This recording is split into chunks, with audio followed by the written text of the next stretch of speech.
യോഗി ആദിത്യനാഥിന്റെ നാട്ടില് അങ്ങ് യു.പിയില് ഗവൺമെന്റ് സ്കൂളില് കൊച്ചു മക്കൾക്ക് കൊടുക്കുന്ന മിഡ് ഡേ മീൽസ് ആണിത്. ചെളിവെള്ളം കുത്തി കലക്കി ചൂടാക്കി കൊണ്ട് ഒഴിച്ച വാട്ടവെള്ളം കരിഞ്ഞ ചപ്പാത്തി.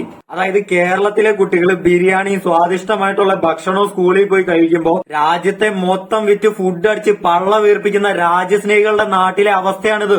ഏറ്റവും കൂടുതൽ ബോണ്ട് മേടിച്ച് ഫണ്ട് സ്വരൂപിക്കുന്ന രാഷ്ട്രീയ പാർട്ടിയാണ് ഈ കാണിക്കുന്നത്. ഇവര് തന്നെയാണ് ഇവിടുത്തെ പെട്രോളിനും ഗ്യാസിനും വില കൂട്ടുന്നതും. ലോകത്തിലെ ഏറ്റവും വലിയ സാമ്പത്തിക ശക്തിയായി 4ാം സ്ഥാനത്ത് ഇന്ത്യയെ പ്രതിഷ്ഠിച്ചതും ഇവര് തന്നെയാണ്. എന്നിട്ടും ഇതിന്റെ എല്ലാം ഭാരം ചുമക്കുന്ന പാവപ്പെട്ടവരുടെ തലയിലേക്ക് വീണ്ടും ചുമടെടുത്തു കൊടുക്കുകയാണ് ഇവര്. നാളത്തെ നമ്മുടെ രാജ്യത്തെ മുന്നോട്ട് നയിക്കേണ്ട ഓരോ പിഞ്ചു കുഞ്ഞുങ്ങളുമാണത്.